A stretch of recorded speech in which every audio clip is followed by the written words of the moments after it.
সাকিব তামিমরা না পারলেও বাংলাদেশকে ট্রফি এনে দিতে চান মেহেদী হাসান মিরাজ। নিজেদের অভিজ্ঞ দাবি করে কোনো অজুহাত না দিয়ে দেশের ক্রিকেটকে এগিয়ে নেয়ার প্রত্যয় তার কণ্ঠে। 2027 বিশ্বকাপকে ঘিরে বিসিবির পরিকল্পনা বাস্তবায়নে প্রত্যেককে পারফর্ম করতে হবে বলেও মনে করেন মিরাজ। অধিনায়ক হওয়ার প্রস্তাব পেলে গ্রহণ করার ইঙ্গিত তার কণ্ঠে।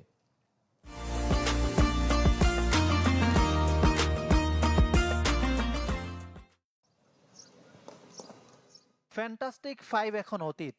মুশফিক মাহমুদুল্লাহদের অবসরের মধ্য দিয়ে শেষ হলো একটা প্রজন্মের। বাংলাদেশ ক্রিকেটকে অসংখ্য সাফল্য এনে দিয়েছেন, তবে পারেননি বৈশ্বিক বা মহাদেশীয় কোনো ট্রফি এনে দিতে।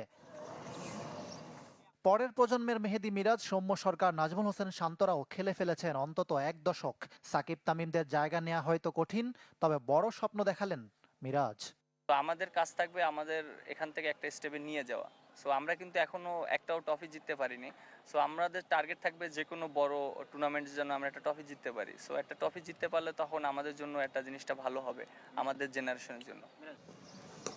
চ্যাম্পিয়ন্স ট্রফি ব্যর্থতার পর আলোচনায় 2027 বিশ্বকাপ। বিসিবি সভাপতি ও ক্রিকেট অপারেশনস চেয়ারম্যান বারবার তুলে ধরছেন পরিকল্পনা। মাঠে যারা বাস্তবায়ন করবেন তারা কিভাবে দেখছেন? 2-2.5 বছর আছে আমাদের ওয়ার্ল্ড কাপের বাকি। এখন থেকে এই টিমটাকে একটা সেট আপ করতে হবে এবং কারা খেলবে, কোন পজিশনে খেলবে সেইটাকে নিয়ে আমাদের প্র্যাকটিস করতে হবে এবং এক একটা প্লেয়ারের ওইখানে সুযোগ দিতে হবে এবং সবাইকে ব্যাক করতে হবে। যাদেরকে ঘিরে নতুন আশা বুনছে বাংলাদেশ, তাদের অন্যতম মেহেদী মিরাজ।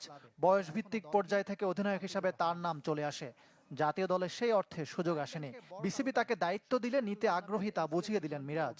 আমরা যদি একটা লং টাইম নিয়ে আগাই তাহলে প্রত্যেকটা জিনিস সবার সাথে সবার সমন্বয়তা খুবই ইম্পর্টেন্ট।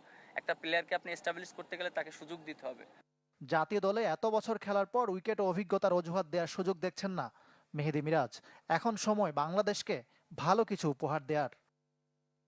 ইকরাম হুসাইন, চ্যানেল 24, ঢাকা।